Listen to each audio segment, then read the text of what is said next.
Welcome to the Big Bets on Campus podcast. This is the Group of Five Deep Dive. I'm Mike Calabrese, joined by my co-host Duck. 3 weeks in the books. We are 11-1 in our best bet segments. We're not going to pat ourselves on the back though, because we finally got bit.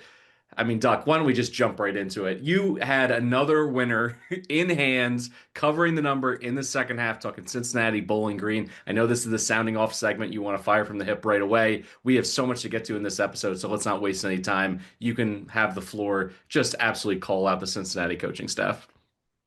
It was just so brutal for Cincinnati, Mike. Three separate times in the second half, they were outside the number.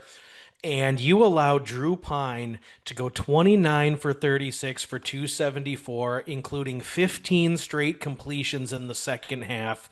We had a bogus pass interference in the fourth quarter, which extended a BG drive where they ended up punching it in for seven. And you just couldn't get stops in the second half. I was really stunned at the Cincinnati secondary, their ability to lock down receivers. This was still a competitive game. This wasn't a 38-point blowout. You're only up 3 touchdowns and you're not locking in. So I was just really stunned by how they drew that up in the second half and the pass coverage unit just allowing Bowling Green to shred in the second half. So shame on you, Cincinnati secondary. That was brutal. Just for a bit of balance here, if you're going to call out a secondary, I'm going to call out a run defense, specifically the Liberty run defense. I told you, Jerry Falwell loving sons of bitches, just stop Cam Cook. That's all it would have taken to win this game. But no, Cam Wimsett did exactly what I thought he was going to do, go 6 for 12 for like 50 yards, can't throw the ball downfield. They should have been stacking the box, 8 and 9 men, every single eye on Cam Cook. What does he do? He goes for 29 carries for 195 yards. They ran for almost 350 on the ground. Just load the box. Just dare them to beat you downfield. And then because of it, all the running, they were in third and manageables all night. They were 8 for 14 on third down. Just shame for that Liberty defense. And Jamie Chadwell, usually a buttoned up coach, he knows how to take away team strengths. Apparently not in this one. Now, before we get into best bets, there is a quick and easy way for you to tail us for every single bet that you hear here on the pod. All you have to do is sign up for Action Pro. You'll get instant notifications when any of us log bets in the Action Network app. That means all of our experts, that's Duck, Stuckey, Colin Wilson, and myself, you're going to get the best bets at the best numbers as soon as they are available. Plus, you can access pro projections powered by Sean Kerner and his predictive analytics team, and a ton of other benefits. To celebrate football's return, we've got a special offer for you, dear listener. Just go to actionnetwork.com/pro and get $20 off the annual price with the promo code BBOC20. So don't miss out on the best bets at the best prices. Visit actionnetwork.com/pro and use promo code BBOC20 to get $20 off a year of Action Pro. Also, Action Network is relaunching the Favorites podcast with some new hosts. We got Stuckey, Brandon Kravitz, and Kendra Middleton. New episodes of the Favorites talking all things NFL will be every Tuesday, Thursday, and Sunday, so please go check it out. All right, let's get into the best bets right now. And a reminder to our audience, if you want to go ahead and tail those, there's a quick slip link in the podcast video description, or you can visit us over at actionnetwork.com/bet now.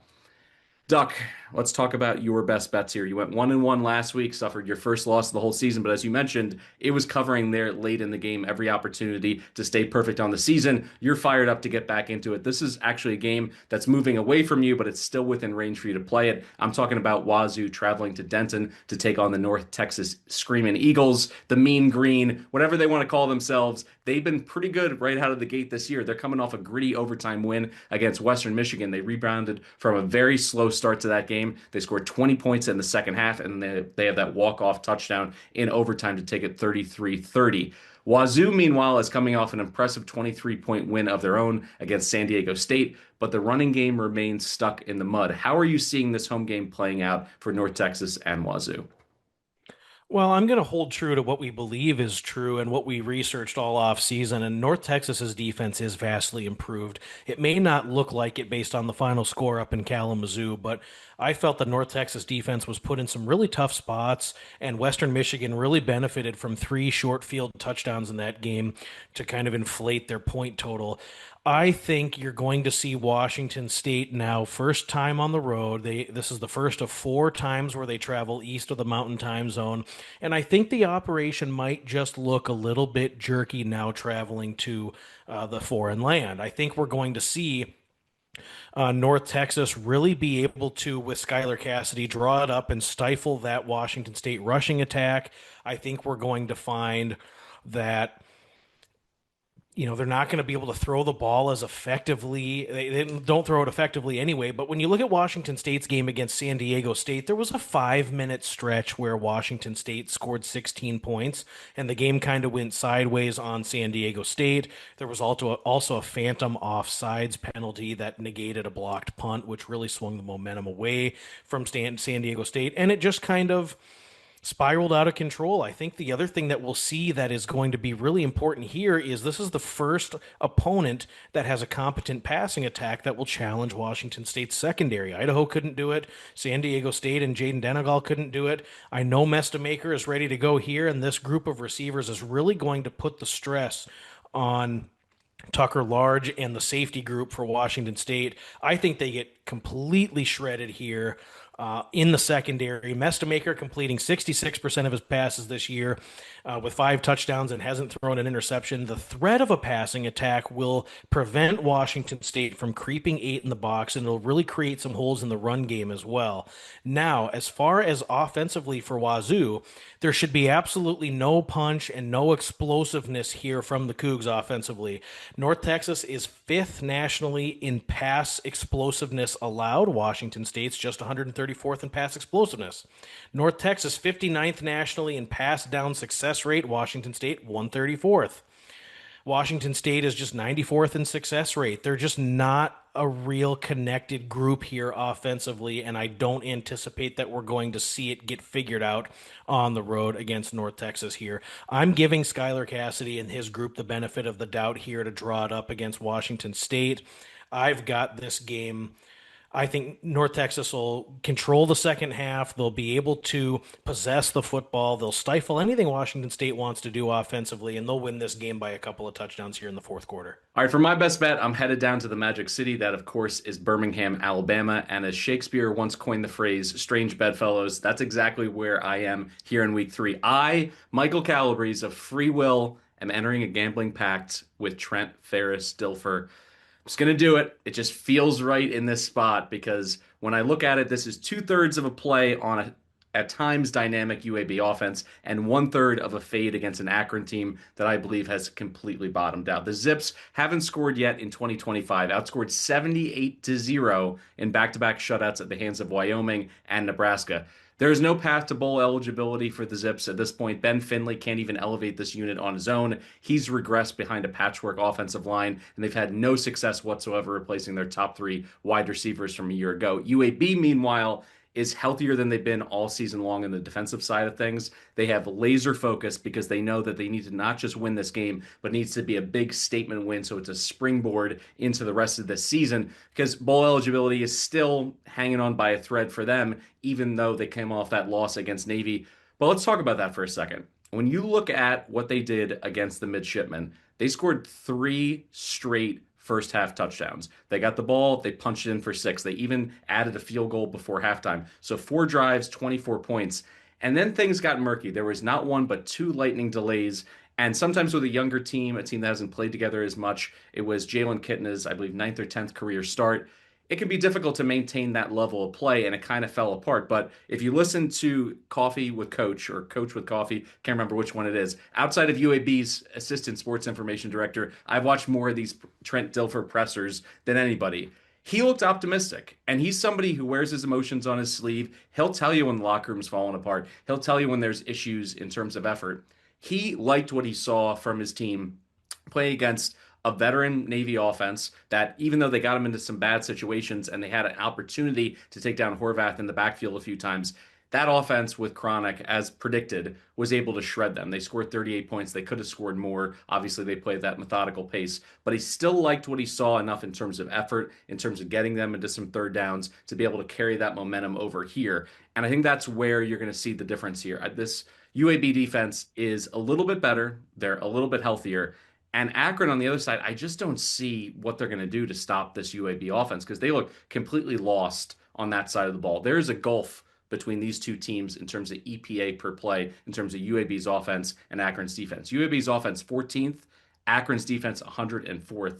they'll be able to open up a lead in this game, and I think they're going to have to put that pressure back on Finley to say, go ahead, try to catch up and keep pace with an offense that could score 35, 45 points in this game. I think this is an issue for Akron because they are dead last in success rate at the FBS level through the air, even with a good quarterback. That tells me they don't have any of the ingredients around him to make this work. He's not a dual threat guy who can just pick up yardage on his own. So all this put together in a blender, and then an added fact: Evan Abrams parachuting in from our research department. He is our director there. Teams coming off back-to-back shutout losses in the last 20 years. It's happened 25 times.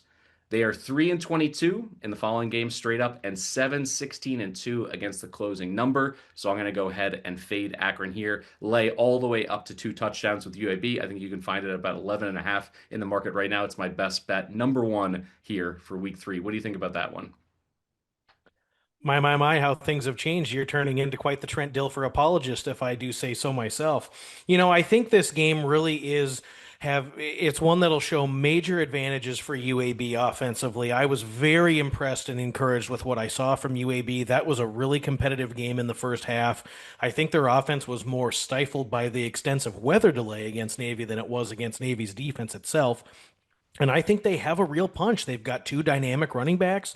Kitten has really got grasp of the offense. They've taken such strides since last year when they handed him the reins and took it away from Jacob Zeno. And I think this offense is going to be really one that is going to give Akron fits defensively. Now, you look at Akron offensively, they can't convert third down. They can't run the ball with any success consistently. The passing attack is just essentially non-existent. UAB's defensive metrics are very poor. They have not performed well against Alabama State or Navy, but I think this is one where UAB defensively can scheme it up enough and maybe create a little pressure on Finley, make him throw it before he's comfortable and wants to. I think UAB will be able to pin Akron down. Akron's team total is about 21.5, 22.5, and to bank on this bunch scoring 3 touchdowns when they haven't scored a single point all season, I'm just not willing to do. I think UAB will be in the high 30s. I think this is a really solid play here to take UAB at home. Now, Doc, for your best bet, number 2, we got Eastern Michigan at Kentucky with a total sitting at 44.5. An ugly start, which has been uncharacteristic for Chris Creighton. Usually he's been coaching up these teams that in recent years has been so much turnover with their roster. You figured with their quarterback play, maybe they could get off to a hot start this year. Hasn't materialized, losing both. And losing to Long Island's Go Fighting Sharks last week, 28-23, but a lot of points. So how high do you see this game going between the Eagles and the Wildcats? Well, I mean, my goodness, where do we start with Eastern Michigan losing outright to a really bad Long Island team, surrendering 479 total yards, 5.1 yards per rush against just a really down Long Island Sharks team. Eastern Michigan, 543 yards per game given up this season, and they're surrendering 8 yards per play, 7.5 yards per rush, 7 touchdowns already given up on the ground. And Eastern Michigan is 129th nationally in defensive success rate surrendered, 133rd in defensive EPA per play, and 122nd in defensive havoc achieved. The defense just does not have enough talent to stop anybody. I don't think they have the horses here, even if Zach Calzada is limited or doesn't play. I think we'll see Cutter Boley throw it around here for Kentucky. And this game, in my opinion, will look a lot different than their game against their first MAC opponent, Toledo, who has a really strong secondary and forced Kentucky to just beat them on the ground. I expect Kentucky to be able to throw the ball a little bit here with a bye on deck, have a little fun. They should run the ball for 300 yards with several explosive runs. Even if the pace for Kentucky is not there in this game, I think they'll achieve plenty of chunk plays. And so their drives, if they have to cover a lot of yards, still won't take a lot of time, but they should have 5 or 6 red zone opportunities here against just an atrocious Eastern Michigan defense. The secondary for Eastern Michigan should get torched. I fully expect Kentucky to put up a massive number here and kind of just wash the stink away from the loss against Ole Miss. Now, what I can see is I can see Eastern Michigan having very, very little success offensively on the ground. And so, what is that going to do? It's going to require them to throw it around with Noah Kim, who's already thrown 63 passes through 2 games this year. So, we've come to know Eastern Michigan as kind of a team that's real run oriented, but they're not going to be able to run it here. So, they'll have to resort to throwing the ball around. I can see them punching in a score or two late here. Maybe they get to 10 or 14, but I expect Kentucky to be in the 40s themselves. So, I've got this one clearing the bar of 44 and a half. I think 45 maybe is still a good number. You're okay there, but I've got this one in the mid 50s. So I think this is still got some meat on the bone left on this one. I think that Kentucky puts up a massive number here. Eastern Michigan's not going to be able to keep them down, and this is going to be a real long season defensively for EMU. Tons of yards and explosives given up all the way through. This best bet segment has had a bit of MAC flavor, but I'm going to make it a full-fledged MAC segment with a MAC conference game here. Buffalo laying 22.5 at Kent. Listen, I already faded Akron. How about we do it with another piss poor MAC team? Bill Conley's massive college football rankings. They go from Oregon at number one to Oberlin at 766th in the college football universe. It places Kent State 190th. That means multiple D2 teams like Ferris State, Harding, Grand Valley State, they're all above the Golden Flashes. Hell, even North Central out of Illinois, a D3 team, is only 16 spots behind Kent. That just gives you a feel for the neighborhood that they're playing in at this point. And their offense, straight up, they're not going to be able to run against Buffalo. Absolutely not. They'll be lucky to get to 40 rushing yards in this game, which shifts all of their pressure over to the two quarterback system they're rolling with. You know the saying, you got two quarterbacks, you have zero quarterbacks. Drew DeShields and CJ Montez. I just don't see this coming together for these guys because it's all been boom or bust for the Flashes through the air. They haven't been efficient, but the thing is, Pete Lembo and his defensive coordinator, Joe Bowen, they spent the whole offseason looking at, their 9-win year from last season and saying, what can we improve on? The number one thing that they needed to improve on was limiting aerial explosives. They were far below average in that department last year. They've really buttoned it up in that regard through 2 games thus far because what they do is they walk their safeties back. They're playing that too high safety, saying, keep everything in front of you. Our run defense will take care of shutting down, the box. And then you got to be efficient. You have to be able to hit those hole throws. You have to be able to have the timing in the RPO in the slant game. This is not Kent's bread and butter. What they want to do is be able to spark those 50+ yard plays. I don't see them stringing together 10-play scoring drives with any consistency in this game. And offensively, Buffalo is fully able to unleash Roberson. You saw it last week from a rushing perspective. I think they're going to be able to do it again. I think this will be a very similar game script to what it was at the end of last year when they beat Kent 43-7. And the running game did the dirty work there. I think it's going to be the same formula. Aljay Henderson will probably vie for 150, 175 yards on the ground. And I think Roberson is an upgrade as a runner over Agbana last year, who had 50+. So I'll say Buffalo 42-10 in a snoozer on the road to kick off their MAC season. All right, we turn now to our 4-minute offense. We don't have an official play, but I believe the Duck has a lean between Duke and Tulane, the Mensa Bowl. What do you have here? Yeah, Darian Mensah returns to Tulane. Duke's kind of licking their wounds a little bit after gift wrapping their 45-19 loss against Illinois at home last week. They were such a public underdog play to go in there or to have Illinois come in there and upset them. And you lose the turnover battle 5-0, which was just too much to overcome here. But I thought outside of that, Duke actually played okay in this one. It's just so amazing week to week how the perception on these teams can change. But here we are, Duke, the underdog in this matchup, and the line moving away from them. I think this will be a fun game. It should be a really competitive matchup here for Duke and Tulane. But I think Duke will win this game with their defensive havoc. They've already registered 7 sacks and 20 tackles for loss this season. Tulane really hasn't given up the havoc offensively up to this point, but they've played 2 teams that are not known for accumulating defensive havoc in South Alabama and Northwestern. Some of the things I look at for Tulane offensively, just 119th nationally in offensive explosiveness, 5.6 yards per play with Retzlaff leading the team in rushing, 5 yards per pass attempt. I think Duke in the secondary will do well to bottle up this Tulane pass attack. Tulane has not been able thus far this season to really connect on a lot of the deep shots in this one. So I don't expect Tulane to be able to accrue the explosive chunk plays needed to move the ball on Duke. And I really don't think that they're going to put a lot of drives together. When you look at Tulane, their first and second down success has been limited this year. They've been in third down a ton already through just 2 games, 32 third down attempts. It leads me to question what you're doing on first and second down to have to put yourself in those spots where you have to convert on third down so frequently in order to win these games. And I don't think that they're going to be able to convert at a high rate against Duke. Duke's got a real opportunity here. When you look at the front seven to create problems in the run game for Tulane, I think if Ratzlaff tries to break down the Duke defense with his mobility, it's not going to go well. I think Duke will be acutely aware of how to defend that. And then offensively, Duke's going to run tempo. They're going to play fast. They're going to attempt to rack up 500 yards per game like they have done over the last couple of games this season.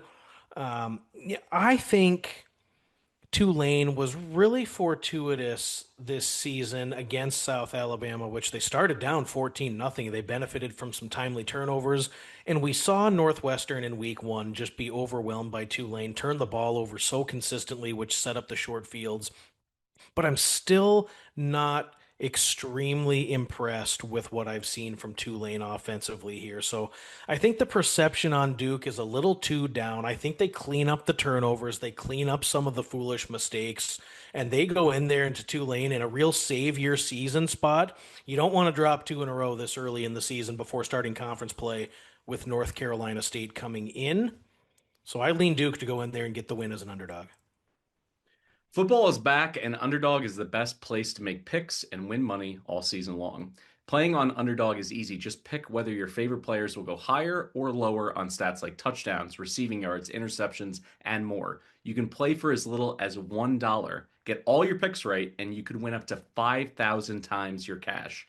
I rode the Caleb Williams roller coaster during Monday Night Football. He looked like vintage Patrick Mahomes on that opening drive, and the rest of the game, he looked like every, Bears quarterback since Jim McMahon, pretty much. So I'm treating myself to more of a sure thing in week two. I'm going to ride Travis Etienne's rushing yards, going to go higher on that because now that Bigsby has been traded to the Philadelphia Eagles, he doesn't have him looking over his shoulder, potentially vulturing carries away from the Jags' top rusher. He looks reborn on Sunday, which is what makes Underdog great. Spot a hot hand, ride that hot hand all season long, right to the bank. Download the app today and sign up with promo code BBOC to score $50 in bonus funds when you play your first $5. That's promo code BBOC. Millions of fans have already won billions making picks on Underdog. Will you be the next? Must be 18 plus, 19 plus in Alabama and Nebraska, 19 plus in Colorado for some games, 21 plus in Arizona, Massachusetts, and Virginia, and present in a state where Underdog Fantasy operates. Terms apply. See assets.underdogfantasy.com/web/play and get terms _DFS_.html for details. Offer not valid in Maryland, Michigan, Ohio, and Pennsylvania. Concerned with your play? Call 1-800-GAMBLER or visit www.ncpgambling.org. In New York, call the 24/7 Hope line at 1-8778-HOPE-NY or text HOPE-NY. That's 467-369. All right, it's time for us to get back into our G5 Moneyline Parlay. We've been close in back-to-back weeks. It's time to cash this one. I'm going to get started, Duck. I'm going to go to the Shula Bowl. I like the underdog Owls traveling down to Miami to take on their rival here. And let's just call it what it is. It has been a showcase for the Owls in the Shula Bowl. They've won 7 straight in this series. They've dog-walked the Panthers by an average of 30 points per game during this win streak. And in this game, only one side has shown offensive signs of life. Bell can't bounce back from that awful opener against Maryland, all those turnovers. He throws 5 touchdowns through the air against FAMU. The passing game will shine here, and questions remain, to me at least, if FIU can counter that. Kewan Jenkins comes in the preseason Offensive Player of the Year in Conference USA.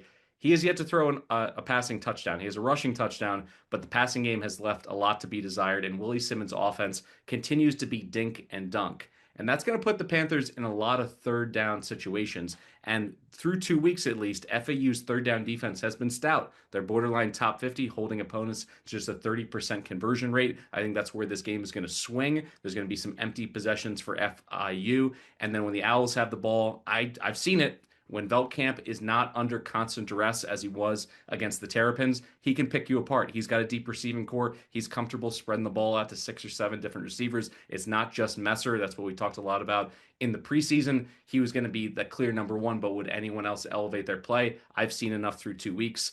Also, Pitbull Stadium, it can get raucous. I never want to underplay the value of Pitbull Stadium, the 305 Dolly, but I want to save that for theme nights. All right. It's not Miami Vice night. It's not Biscayne Blue night. They're just going with a Shula Bowl rally towel. I don't think that's going to be enough to be able to elevate the home team. I'm going to go FAU as a slight dog plus 120. What are you tacking on to this Moneyline parlay, Duck? I'm taking Troy on the money line against Memphis. Troy has taken on a significantly tougher schedule up to this point. They played a better FCS opponent, and they went 15 rounds with Clemson last week. They led that game 16-3 at half, and it was just 20-16 into the fourth quarter. Troy even left points on the field in the first half with a missed field goal as time expired. And then, of course, it goes touchdown, interception, field goal for Clemson to take control. But I was really impressed with how Troy went in there and competed and was able to defensively really hold down the Clemson attack. You know, you look at this Troy Memphis game, which means a lot more to Troy than it does Memphis, and they were right there last year in the game until Goose Crowder got hurt. He's back. He played really well last week, completing 19 of 31 for 223 yards. And I think they have two major dudes at receiver in Trey Taylor and Ethan Connor. And if they can start to get Ra Thomas more involved in the passing attack with Goose, I think that this passing game can really give the Memphis secondary some real problems. Defensively, Troy have been very stout on the ground, allowing just 3.3 yards per carry, and they've been good on third down. The Memphis offense is really predicated on trying to run the football, get the backs going downhill, run a little play action off of it, or run a little QB power. I just think Troy's going to be able to limit what Memphis wants to do on the ground. We're going to have more pressure put on the shoulders of Brendan Lewis, who will have a lot of things thrown at him this week on the road, much more than what UT Chattanooga or Georgia State were able to do. So I think you've got a real spirited game here from Troy. They want to win this game. It means a lot more to them. Goose is back healthy and has looked sharp thus far this season. Troy's going to get this win at home.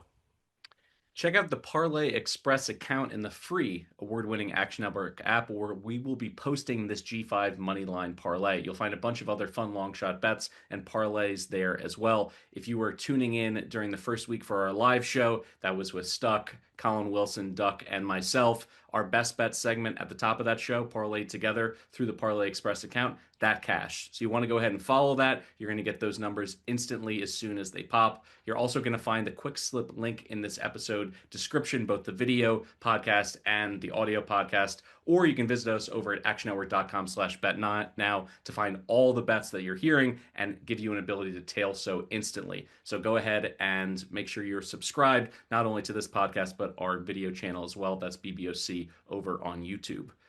All right, let's get to the good stuff here. This is kind of right before we get to the cutting room floor. Our 2-minute offense. Duck, fire away. I know that you have some FCS action here, so there's going to be some projections, but give us the windows that you're targeting with the spreads. Yeah, Georgia State is taking on Murray State at home. They're projected minus 19. I'd lay up to 26.5 here. Murray State has competed fairly well in their first two games of the season against East Tennessee State and Southeastern Louisiana, but are now on their third straight really difficult opponent. And Georgia State has to be starving for a win after losing against Ole Miss and Memphis. Murray State defensively, 522 yards per game surrendered, 6.3 yards per rush given up, and they're allowing 323 yards per game on the ground. They've surrendered 56% third down conversion successfully against them. And Murray State has also allowed 14 red zone opportunities through their first three games. Just absolutely porous defensively, and they don't have the talent to hang here. I really look now at this point in the season for depth to take over. And they've been outscored in the first half this season, 72-13. So I expect the Panthers to get up on Murray State early and often and win this one really big. Murray State's also, in the first couple games of the season, surrendered 45 points in each game. So Georgia State will get a big win, and I think they'll get a win with margin. Next one I'm looking at is Tennessee Tech. They host Davidson. They're projected -30. I'd lay up to 37.5 here. Davidson football has fallen on some really, really difficult times here, and they may be the worst team in the non-scholarship Pioneer Football League. They allowed 51 points to Georgetown in their opener and 55 to Elon last week. The defense is giving up 8 yards per play and 545 yards per game. Their offense is just averaging 3 yards a rush, and they've only converted 7 out of 29 on third down this season. Davidson is very undersized. They're overmatched. They are at a major disadvantage with not being able to offer scholarships. The new coaching staff that has come in is really not scheming it up well. Situationally, they're just not a good football team. Tennessee Tech dispatched a non D1 opponent, and then they just destroyed SoCon opponent UT Chattanooga last week. Quarterback transfer from Eastern Washington, Kakoa Visperas, has played brilliantly this season, completing 67% with 5 touchdowns. The team's averaging 8 yards per rush. Tennessee Tech is going to run all over Davidson. This game will not be close. Again, I'd lay up to 37.5. Last one, Toledo had their prove it game last week against Western Kentucky in a home revenge spot and destroyed the Toppers. Tucker Cleason got hurt in that game. Now you have FCS Morgan State coming in. Morgan State, we talked about on the BBOC live show. They're a formidable bunch. They're pretty solid defensively. They have really good quarterback play compared to what they've had at that program for some time. I think with a conference road game on deck, Toledo has to be focused on getting out of this game healthy and then turning the page to MAC play. Morgan State is 2-0 against the number this year. They went toe-to-toe with South Alabama for 3 quarters. And again, the quarterback play with Kobe Masua has been really improved for Morgan State. I think they go into the Glass Bowl and they keep this game close. They're projected to be about 36.5 point underdogs. I'd take up to 32.5 points here with the Bears. I think they'll keep it within the number, probably lose by 21 to 26. All right, time for my 2 minute offense. Going to use the sidelines, going to use my one timeout remaining if I need it, but I got an underdog, I got a favorite, and I got an over. Let's jump into it. UConn at Delaware. I'm going to go ahead with the home dog here. The Blue Hens catching 10.5. Make sure to catch that hook before it dives back to 10 or lower. Listen, the Blue Hens found their quarterback. Nick Minicucci looked great against Colorado, threw for over 300 yards, was efficient, showed that he's a willing runner, and if they hadn't missed a chip shot field goal in the fourth quarter, they would have covered that game against the Buffs. So I think that's a promising sign. Defensively, through 2 games, this is the defense that I thought we were going to have. They were top 5 in defensive continuity in terms of returning production year over year, and that is showing up on film. They're 23rd in havoc, 70th in coverage. They are certainly a top half Conference USA defense, and I think that's going to be able to gum up the works a little bit for this Huskies offense. Speaking of the Huskies, they're coming off a massive emotional letdown. Their win expectancy was 96.7% with 3:19 remaining on the road at the Carrier Dome against Syracuse. They end up allowing Syracuse to walk the ball down the field. They score, then they, race back. They kick a field goal to force overtime, but with 2 shots from the 4-yard line, they cannot score in overtime. They lose. Just a gut-wrenching loss. This is a spot where I want to take the dog with the points right after something like that. South Florida at Miami. South Florida, the toast of the town in G5. Listen, I've been a part of it. I had them on the money line in the opener against Boise. But to me, that loss by the Florida Gators, that's laid at the feet of Billy Napier. His team was just not emotionally ready. They certainly did not have the explosiveness you would expect out of an SEC team. And I think it's more about Florida than it was about USF in that spot. Now they catch the Canes off of a de facto bye week. And it's giving Corey Heatherman, this defensive staff, more time to prepare. I know it's not apples to apples, but if you look at last year when he was Minnesota's defensive coordinator, they welcome a USC team that was ranked 11th in the country at the time. Their spread offense, they want to throw it all over the yard. He absolutely put Miller Moss in a box in that game. And I think this one is as simple as, can Heatherman scheme it up so they can stop Brown's legs? Not just the scrambling, but all the goal to go, the third and short, the fourth and short situations. He's someone who's consistently getting it with QB power and QB draws. I think he's going to slow them down in that regard. Also, the Canes are getting a little bit healthier. We may finally see JoJo Trader added to that passing attack. I think Miami gets this done and wins by 3 touchdowns. And finally, the over between Texas State and Arizona State, sitting at 57.5. This is a get-right game for Sam Levin and the Sun Devils, who absolutely laid an egg in Stark Vegas. The Bobcats are 115th in explosiveness allowed, and they're struggling with their run fits. I think that's going to be a big problem against Arizona State's 3-headed monster in their backfield. Defensively, For ASU, if Mississippi State can throw three passing touchdowns, GJ Kinney's offensive system is absolutely going to do damage. This unit, in the same exact matchup last year in San Marcos, scored 28 points through three quarters. They had some issues in the fourth quarter. They couldn't get over the hump. They lost 31-28, but I still see him being able to scheme things up against Kenny Dillingham and the staff. He's got Brad Jackson. He's shown that he's a very solid dual threat quarterback through two games this year. I think this is going to cruise past the number of 57.5. All right, it's time for the seasonal tug of war here. It is back to midfield after Houston took care of business against Rice, covering in that inner city matchup between the Cougars and the Owls. We are going to travel to South Philly for a rare non-conference game where you have an SEC opponent traveling in to play Temple. The Sooners of Oklahoma laying 24 against Temple here, and this one is very simple to me. Oklahoma is back defensively, and they have a dynamic passing attack that Ben Arbuckle's system is working with John Mateer at the controls. They are third in defensive success rate. Oklahoma are fire breathers on that side of the ball, and then offensively, they're 20th in finishing drives. That's a recipe to cover a big number. Speaking of big numbers, Action Network's internal projections place this one at Oklahoma laying 36.